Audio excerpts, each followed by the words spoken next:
Berjumpa Bapak dan Ibu sekalian. Pada kesempatan hari ini saya akan memperkenalkan diri. Nama saya Iwayan Chandra Putra, peserta GTA Government Transformation Academy pada pelatihan Fasilitator Pembelajaran Digital yang diselenggarakan Kementerian Komunikasi dan Informatika Republik Indonesia. Pembukaan GTA atau Government Transformation Academy dilaksanakan di Gedung Mahotama Sewakadharma. Berikut adalah peserta fasilitator pembelajaran digital yang dilaksanakan di kantor Camat Denpasar Utara. Materi yang diberikan dalam pelatihan fasilitator pembelajaran digital ada 8. Yang pertama, tugas 1, virtual conference. Tugas 2, aplikasi penyimpanan dokumen. Yang ketiga, aplikasi presensi daring. Yang keempat, smart presentation. Yang kelima, video pembelajaran. Yang keenam, game pembelajaran. Yang ketujuh, publikasi bahan pembelajaran. Dan yang kedelapan, aplikasi asesmen pembelajaran online. Untuk memenuhi tugas yang kelima, yaitu video pembelajaran, saya mengambil materi PPKN kelas 7, bab yang kedua, yaitu norma dan undang-undang dasar 1945. Adapun tujuan pembelajaran bab yang kedua, norma dan undang-undang dasar 1945, diharapkan setelah mempelajari materi tentang norma dalam kehidupan bermasyarakat, siswa mampu yang pertama menjelaskan hakikat manusia, masyarakat, dan ketertiban. Yang kedua, pengertian norma. Yang ketiga, isi norma. Yang keempat, tujuan dibentuknya norma. Yang kelima, macam-macam norma. Dan yang keenam, hubungan antar norma. Yang pertama, kita akan bahas tentang manusia, masyarakat, dan ketertiban. Jadi manusia adalah makhluk ciptaan Tuhan yang Maha Esa, yang terlahir sebagai makhluk individu sekaligus sebagai makhluk sosial atau monodualis. Sedangkan masyarakat adalah sejumlah manusia yang terikat oleh suatu kebudayaan yang mereka anggap sama. Kemudian ketertiban adalah suasana aman, nyaman, dan terkendali. Hubungan antara manusia, masyarakat, dan ketertiban dapat dilihat hubungannya dalam bagian yang ditampilkan. Nah, di sana dapat disimpulkan bahwa agar kehidupan masyarakat berjalan dengan tertib, damai, harus ada tatanan kaidah atau norma yang berlaku. Yang kedua adalah pengertian norma. Nah, norma adalah seperangkat kaidah atau aturan yang berisi petunjuk tentang tingkah laku yang boleh atau tidak boleh dilakukan oleh manusia yang bersifat mengikat. Nah, norma itu sebagai standar ukuran perbuatan manusia. Mana yang boleh dilakukan, mana yang tidak boleh dilakukan, mana yang benar, mana yang salah, mana yang baik, dan mana yang buruk. Yang ketiga, isi norma. Nah, norma berisi dua hal. Yang pertama itu adalah perintah. Perintah itu adalah sesuatu yang harus dilakukan oleh seseorang karena perbuatan itu merupakan sesuatu yang dipandang mempunyai akibat yang baik. Dan yang kedua, larangan. Larangan adalah sesuatu yang harus ditinggalkan atau dihindari karena perbuatan itu dipandang mempunyai akibat yang tidak baik. Yang keempat, tujuan dibentuknya norma. Nah, dapat disimpulkan, tujuan dibentuknya norma adalah untuk melindungi kepentingan-kepentingan manusia sehingga menjamin terciptanya ketertiban dan ketentraman dalam kehidupan bermasyarakat. Macam-macam norma. Nah, norma yang berlaku di dalam masyarakat dapat digolongkan menjadi 4. Nah, yang pertama itulah norma agama. Yang kedua, norma kesusilaan. Yang ketiga, norma kesopanan. Dan yang keempat, norma hukum. Berikut akan Bapak jelaskan masing-masing norma. Yang pertama, norma agama. Norma agama adalah kaidah atau aturan yang bersumber dari Tuhan Yang Maha Esa, yang berisi perintah dan larangan, yang mengatur kehidupan manusia untuk mencapai kebahagiaan dunia dan akhirat. Nah, norma agama bersumber dari wahyu Tuhan yang tertuang dalam kitab suci masing-masing agama.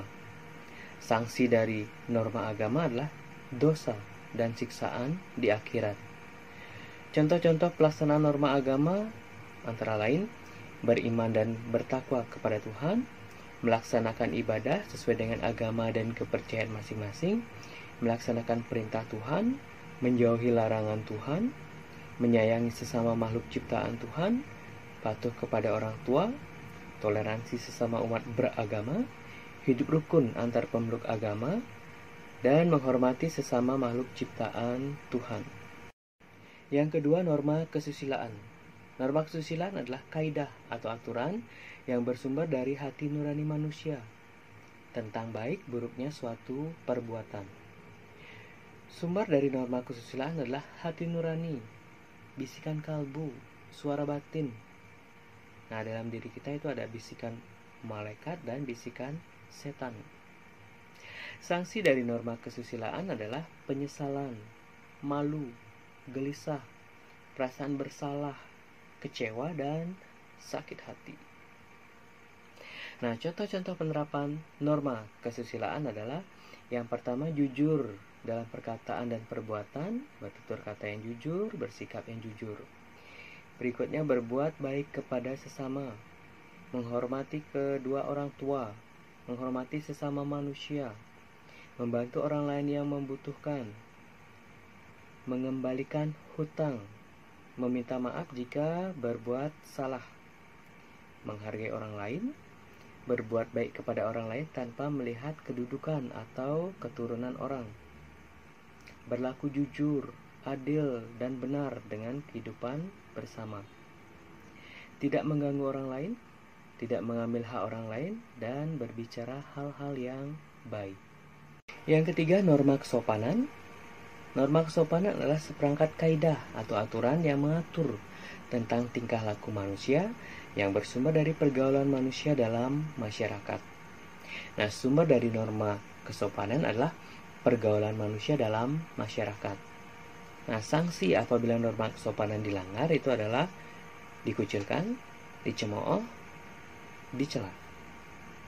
Nah, contoh-contoh penerapan norma kesopanan dalam kehidupan sehari-hari adalah menyerahkan sesuatu dengan tangan kanan, mengucapkan salam ketika bertemu dengan orang yang lebih tua, berpamitan kepada orang tua jika akan keluar rumah, kemudian permisi sebelum masuk ke ruangan atau ketika bertamu ke rumah orang lain, kemudian permisi ketika melewati tempat angker atau tempat ibadah, ucapkan dalam hati. Tidak makan di sembarang tempat, kemudian bertutur kata yang sopan, tidak memotong pembicaraan orang lain, memakai pakaian yang sopan sesuai dengan lokasi, kemudian membuang sampah pada tempatnya, dan tidak berbicara saat sedang makan. Yang keempat adalah norma hukum. Norma hukum adalah seperangkat kaidah atau aturan yang bersifat tertulis yang dibuat oleh lembaga yang berwenang atau badan-badan resmi, bersifat memaksa dan sanksinya tegas. Nah, norma hukum ini memiliki 4 unsur. Unsur yang pertama adalah peraturan tertulis, kemudian yang kedua dibuat oleh lembaga yang berwenang, yang ketiga bersifat memaksa, dan yang keempat sanksinya tegas. Alat-alat kelengkapan negara yang berwenang untuk menegakkan hukum antara lain adalah polisi, jaksa, dan hakim.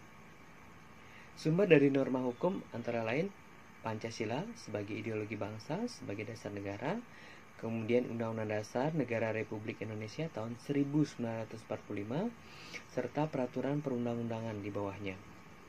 Kemudian sanksi. Sanksi dari norma hukum adalah hukuman fisik yang sifatnya memaksa dengan hukuman yang tegas dan nyata.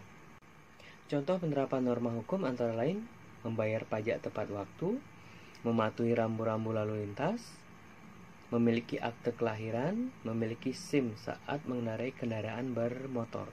Berikutnya yang keenam, hubungan antar norma.